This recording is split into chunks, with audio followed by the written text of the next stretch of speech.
कुछ पाने की हो आस आस, कोई अरमा हो जो खास खास आशाएं, हर कोशिश में हो बार बार, करे दरियाओं को आर पार। नमस्कार साथियों, आप लोग कैसे? उम्मीद करता हूं कि आप लोग अपनी पढ़ाई को कंटिन्यू कर रहे होंगे। और यहाँ पर हम मध्यकालीन इतिहास का अध्ययन कर रहे हैं। मध्यकालीन इतिहास के अंतर्गत अब यहाँ पर हम खिलजी वंश के बारे में जानेंगे। ठीक है, तो खिलजी वंश से जो भी महत्वपूर्ण पॉइंट कॉम्पिटिटिव एग्जाम से बनते हैं उनके बारे में देखते हैं। तो पहले हम देखेंगे खिलजी वंश में कौन कौन से शासक थे जो खिलजी वंश के अंतर्गत उन्होंने शासन किया। तो यहाँ पर सर्वप्रथम उन्होंने जलालुद्दीन खिलजी ने किया, जो 1290 से 1296 तक किया। ठीक है, और इसके बाद अलाउद्दीन खिलजी ने किया, जो 1296 से 1316 तक किया। ठीक है, और इसके बाद शिहाबुद्दीन उमर खिलजी ने किया, जो 1316 में किया। और कुतुबुद्दीन मुबारक खिलजी ने किया, जो 1316 से 1320 तक किया। फिर नासरुद्दीन खुसर वाहशाह ने किया, जो 1320 तक किया। ठीक, तो इन्हीं शासकों के बारे में हम अध्ययन करेंगे। तो चलिए शुरू करते हैं। तो पहले हम यहाँ पर जलालुद्दीन फिरोज खिलजी के बारे में जानते हैं। तो दिल्ली सल्तनत में खिलजी वंश का संस्थापक जलालुद्दीन फिरोज खिलजी था। ठीक है, तो ये आपको याद रखना है कि जलालुद्दीन खिलजी वंश का संस्थापक था। ये पॉइंट आपको याद रखना है। और जो खिलजी वंश का जो समय रहा है वो 1290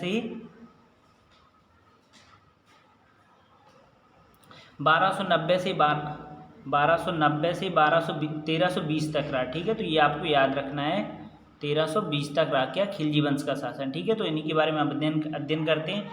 तो देखते हैं प्रारंभिक जीवन, देखते हैं जलालुद्दीन फिरोज खिलजी के बारे में। तो यहाँ पर लिखा हुआ है कि सैनिक रूप में अपना जीवन प्रारंभ किया था। किसने? जलालुद्दीन फिरोज खिलजी ने। ठीक है, और दूसरा पॉइंट यहाँ पर लिखा हुआ है कि योग्यता के बल पर उन्नत करता था और जलालुद्दीन सेनानायक और सूबेदार बन गया था। ठीक है, तो ये भी पॉइंट याद रखना। अगला पॉइंट है यहाँ पर कि कैकूबाद की सुल्तान बनने के बाद वह आरजी मवाकिल बन गया और इस साइता खां की उपाधि धारण करने लगा था। ठीक है, तो ये कुछ पॉइंट है उसके प्रारंभिक जीवन काल में जो जलालुद्दीन फिरोज शाह की। ठीक है, और राजरोहड़ के बारे में बात करें तो यहाँ पर लिखा हुआ है कि तत्कालीन शासक कैकूबाद और कैमुर्स की हत्या कर 1290 में किलखुरी स्वयं का सुल्तान घोषित किया। और जलालुद्दीन फिरोज खिलजी ने 70 वर्ष की उम्र में 13 जून 1290 को दिल्ली की राजगद्दी पर ग्रहण की। ठीक है, यानी दिल्ली की राजगद्दी ग्रहण की कब की थी? 13 जून 1290 को जलालुद्दीन फिरोज खिलजी ने दिल्ली की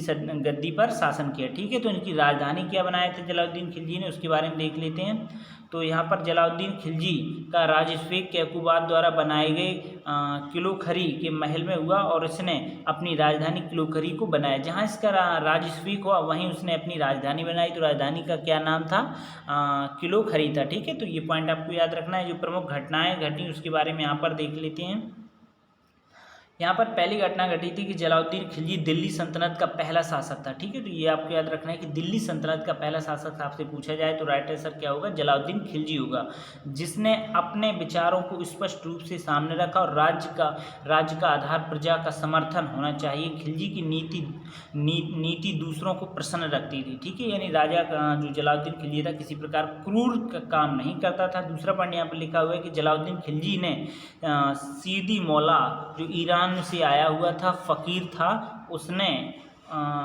इसने उसके खिलाफ षड्यंत्र रचा और उसे हाथी के पैर से नीचे कुचलवा दिया। ठीक है, तो ये भी पॉइंट आपको याद रखना है, जिसने षड्यंत्र रचा था जिस कारण से उसे हाथी के पैरों के नीचे कुचलवा दिया था। दूसरा पॉइंट यहाँ पर लिखा हुआ है कि फिरोज खिलजी ने अपनी पुत्री की शादी उलू खां से कर दी तथा नवीन मुसलमानों के रहने के लिए मुगलपुर नामक बस्ती भी बसाई थी। ठीक है, तो ये पॉइंट याद रखना। अगले पॉइंट के बारे में बात करें तो जलालुद्दीन के काल में मुसलमानों को दक्षिण भारत यानी देवनागरी अलाउद्दीन के नेतृत्व में आक्रमण हुआ था। ठीक है, तो ये पॉइंट याद रखना है कि जलालुद्दीन के काल में ही मुसलमानों का दक्षिण भारत यानी देवगिरी अलाउद्दीन के नेतृत्व में आक्रमण हुआ था। ठीक, ये पॉइंट क्लियर। अब हम बात करते हैं इनके प्रमुख कवि जो जलालुद्दीन खिलजी के शासन काल में थे। तो जलालुद्दीन के दरबार में अमीर खुसरो और हसन देहलवी जैसे प्रख्यात व्यक्ति रहते थे। ठीक है, तो ये भी आपको याद रखना है। मृत्यु के बारे में बात करें तो यहाँ पर लिखा हुआ है कि जलालुद्दीन खिलजी की हत्या षड्यंत्र अलाउद्दीन खिलजी ने अपने भाई अलमास बेग की सहायता से की थी, जिसे बाद में उलूग खां की उपाधि से विभूषित किया गया। ठीक है, इस प्रकार से अलाउद्दीन खिलजी ने उदार चाचा की हत्या कर दिल्ली की तख्त पर 22 अक्टूबर 1296 को बलबन के लाल महल में अपना राज्याभिषेक करवाया। ठीक है, तो यानी अलाउद्दीन खिलजी की मृत्यु के बारे में बात करें तो उसके भतीजे जलालुद्दीन खिलजी की मृत्यु के बारे में बात करें तो उसके भतीजे अलाउद्दीन ने ही की थी। ठीक है, तो ये भी आपको याद रखना है। आपसे पूछा जाए कि जलालुद्दीन की खिलजी की मृत्यु किसने की थी, तो उसके भतीजे अलाउद्दीन खिलजी ने की थी। ठीक है, तो ये पॉइंट क्लियर। अब हम बात करते हैं अलाउद्दीन खिलजी के शासनकाल के बारे में बात करते हैं। यहाँ पर अलाउद्दीन खिलजी का शासनकाल 1296 से 1316 तक रहा। ठीक है, तो इसी के बारे में बात कर लेते हैं। यहाँ पर लिखा हुआ है कि अलाउद्दीन खिलजी का जन्म जुना मोहम्मद खिलजी के नाम से हुआ था और वे खिलजी साम्राज्य के दूसरे शासक थे जिन्होंने 1296 से 1316 तक शासन किया, और उस समय खिलजी साम्राज्य का सबसे शक्तिशाली शासक अलाउद्दीन खिलजी ही थे। यानी हम बात करें अलाउद्दीन खिलजी के शासनकाल में सबसे शक्तिशाली शासक कौन था, तो अलाउद्दीन खिलजी ही था। ठीक है, तो ये भी पॉइंट आपको याद रखना है। और अपने साम्राज्य में उन्होंने खुले में मदरा का सेवन करने पर प्रतिबंध लगा दिया था, यानी खुले में कोई भी मदरा नहीं कर सकता, इसलिए अलाउद्दीन ने उस पर प्रतिबंध लगा दिया था। राजाभिषेक के बारे में बात करें तो अलाउद्दीन खिलजी का जो राजाभिषेक उसने अपने चाचा को छल से मारकर 19 जुलाई 1296 को स्वयं सुल्तान घोषित किया और 12 अक्टूबर 1996 को विधिवत राजाभिषेक कराया। ठीक है, तो ये भी आपको याद रखना है कि विधिवत राजाभिषेक करवाया। कब कराया? 12 अक्टूबर 1296 को। ठीक है, ये पॉइंट क्लियर। अब हम नेक्स्ट पॉइंट के बारे में बात करें तो यहाँ प्रमुख घटनाएं अलाउद्दीन खिलजी के शासनकाल में क्या घटी उसके बारे में बात करती है। तो अपने प्रारंभिक सफलताओं से प्रोत्साहित होकर अलाउद्दीन ने सिकंदर द्वितीय यानी सानी उपाधि धारण कर इसका उल्लेख अपने सिक्कों पर करवाया। यदि आपसे पूछा जाए कि कौन शासक ने अपने सिक्कों पर सिकंदर द्वितीय सानी की उपाधि ग्रहण कर सिक्कों पर उल्लेख करवाए, तो राइट आंसर क्या होगा? अलाउद्दीन खिलजी होगा। ठीक है, तो ये पॉइंट आपको याद रखना है। दूसरे पॉइंट के बारे में बात करें तो यहाँ पर दूसरा पॉइंट लिखा हुआ है कि उसने विश्व विजय एवं एक नवीन धर्म की स्थापित करने अपने विचार करने के लिए अपने विचारों को अपने मित्र और दिल्ली के कोतवाल अलाज उल मुल्क को समझाने पर त्याग दिया था। यानी कहने का तात्पर्य है कि उसने विश्व विजय एवं एक नवीन धर्म को स्थापित करने के लिए अपने विचार को अपने मित्र और दिल्ली के कोतवाल अलाउल मुल्क को समझाने पर त्याग दिया था। यानी उन्होंने समझाए से तो उसने उन्हें छोड़ दिया था। ठीक है, तो यहाँ पे ये पॉइंट लिखा था। अब बात करते हैं नेक्स्ट पॉइंट के बारे में।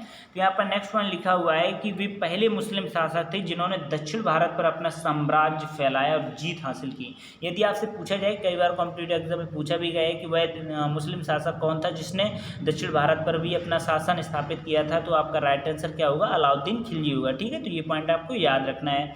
दूसरे पॉइंट के बारे में बात करें तो यहाँ पर दूसरा पॉइंट लिखा हुआ है कि अलाउद्दीन खुद ही दूसरा अलेक्जेंडर कहते थे। यानी अलाउद्दीन खुद अपने आप को दूसरा अलेक्जेंडर कहते थे। ठीक है, तो ये भी आपको याद रखना है। दूसरे पॉइंट के बारे में बात करें, यहाँ पर नेक्स्ट पॉइंट लिखा हुआ है कि अपने साम्राज्य में उन्होंने खुले में मदिरा को सेवन करने पर प्रतिबंध लगा दिया था। ठीक है, तो ये पॉइंट क्लियर हो ही गया। अब हम बात करते हैं नेक्स्ट पॉइंट के बारे में। तो नेक्स्ट पॉइंट लिखा हुआ है कि 1297 से 1305 तक खिलजी वंश ने सफलतापूर्वक कई मंगोल हमलों को नाकाम किया, लेकिन 1299 में जफर खान नामक एक समर्पित सेनानायक को खो दिया। ठीक है, तो ये भी आपके याद रखें, जफर खान नामक जो एक सेनानायक था उसको खो दिया था। ठीक है, तो उसमें लड़ाई में। ठीक है, अगले पॉइंट के बारे में बात करूं तो यहाँ पर लिखा हुआ है कि कहा जाता है कि चित्तौड़ की रानी पद्मिनी को पाने के लिए उन्होंने 1303 में चित्तौड़ पर आक्रमण किया था और इस युद्ध का लेखक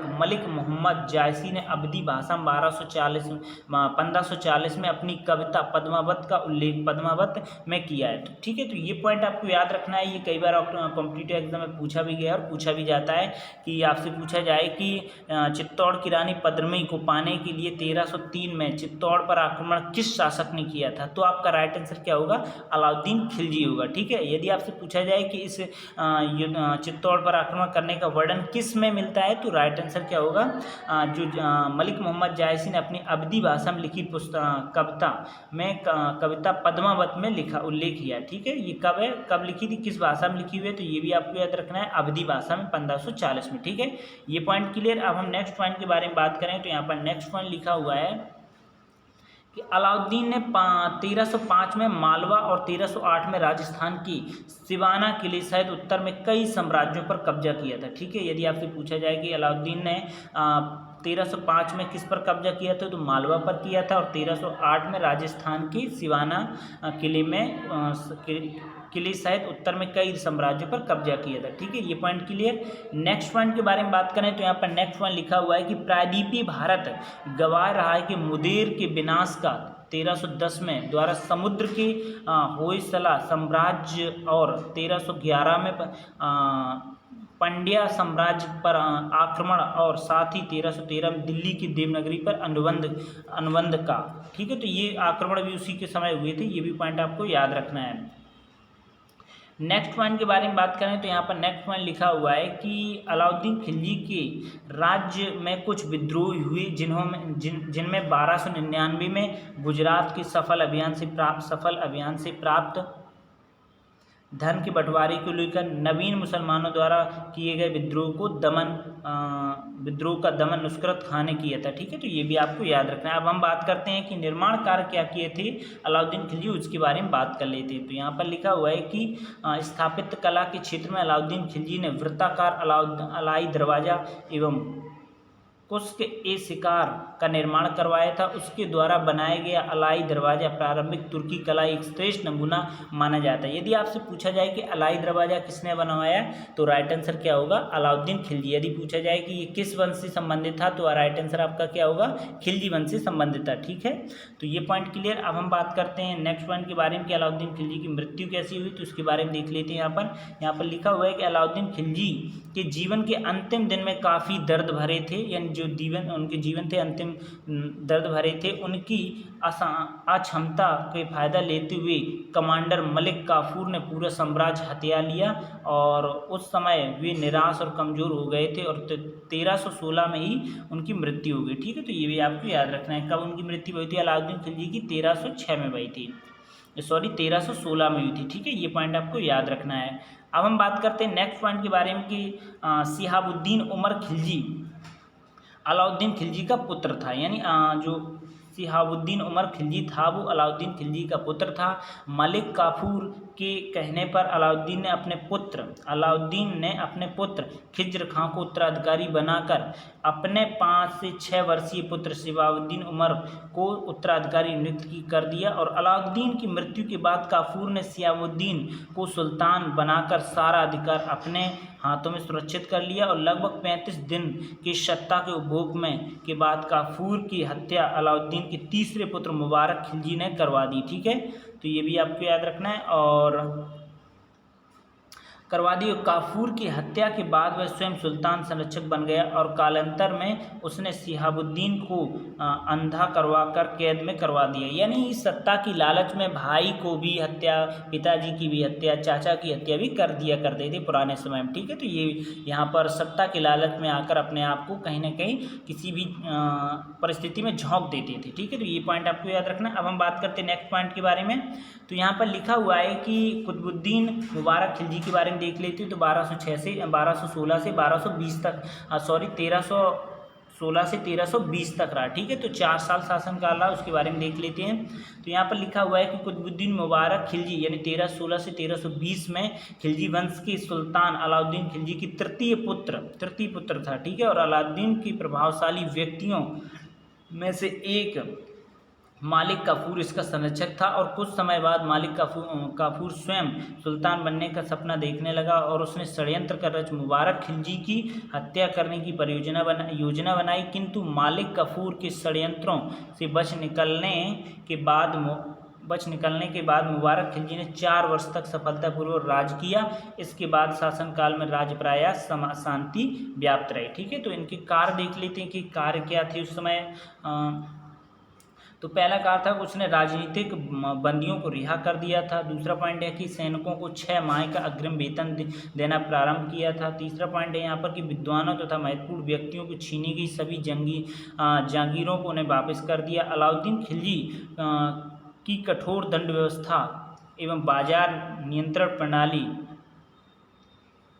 आदि को समाप्त कर दिया और जो कठोर कानून बनाए थे उन्हें समाप्त कर दिया। यदि आपसे पूछा जाए, कई बार कॉम्पिटिटिव एग्जाम में पूछा गया है कि बाजार नियंत्रण प्रणाली की शुरुआत किस शासक ने की थी, तो आपका राइट आंसर क्या होगा, अलाउद्दीन खिलजी ने की थी। ठीक है, तो ये पॉइंट आपको याद रखना। अब हम नेक्स्ट पॉइंट के बारे में बात करें तो यहाँ उपाधि की देख लेते हैं कि कुतुबुद्दीन मुबारक खिलजी ने अल इमाम और उल इमाम खिलाफत अल्लाह की उपाधियाँ धारण की थी।